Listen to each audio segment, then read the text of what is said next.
How can we improve our analytical abilities? Understanding something properly is helpful not only in acquiring knowledge but also in protecting ourselves from the many attempts that can mislead us. Today's social media is filled with numerous misleading claims, half truths, and sometimes even meaningless statements. They may be malicious or simply attempts to attract attention. Either way, protecting ourselves becomes important. In this context, today I would like to discuss a very important question with you. Have you ever analyzed how we understand anything?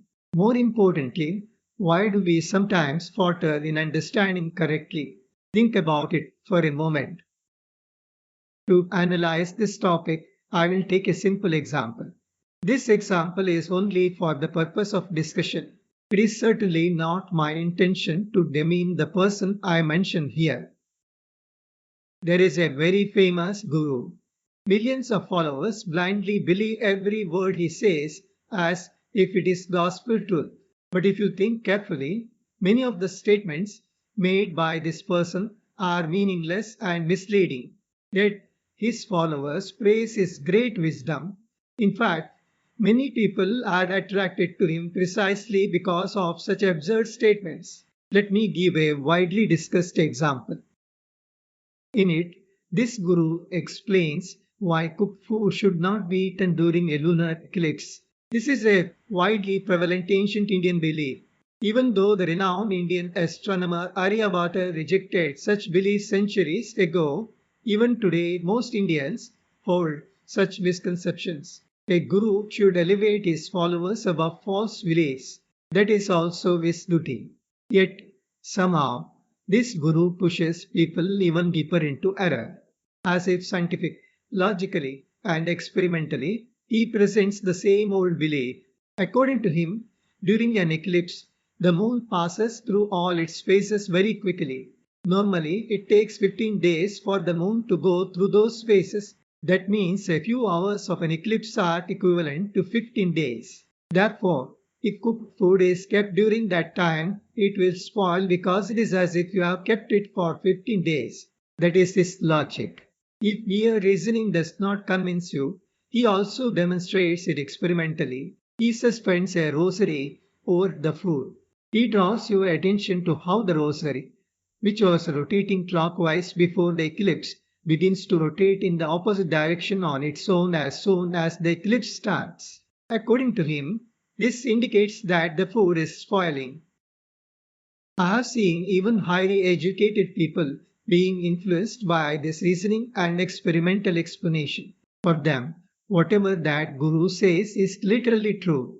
However, if you think a little, you will understand what is actually true. The phases of the moon do not control time. Time determines the phases of the moon. So that logic is absurd. And what about that rotating rosary? That is a well-known phenomenon called the idiomotor effect. The same effect lies behind spirit communication using Ouija boards or identifying underground water using a pendulum water divining.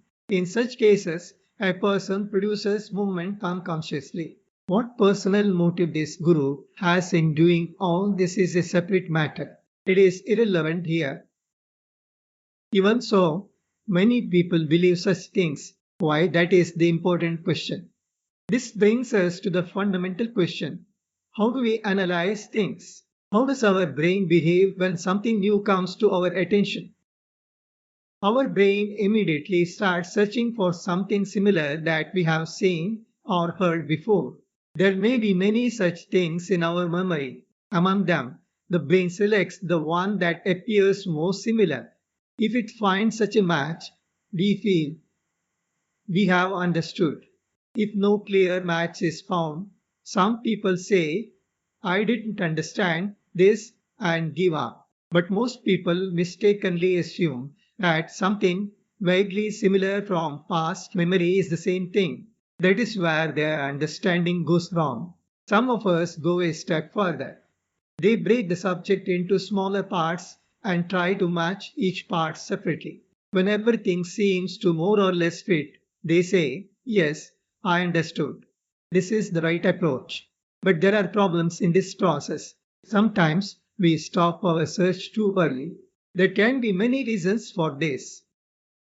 Sometimes we do not have sufficient prior knowledge in that field. Even very intelligent people can be completely ignorant in a new subject.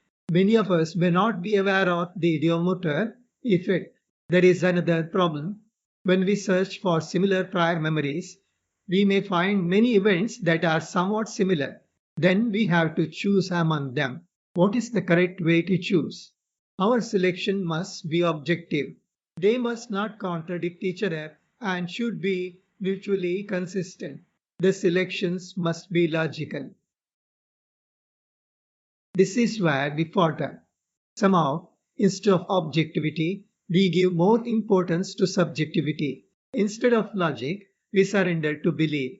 Instead of our own judgment, we give more importance to others' opinions. The Guru's highly confident and authoritative statements begin to appear more correct.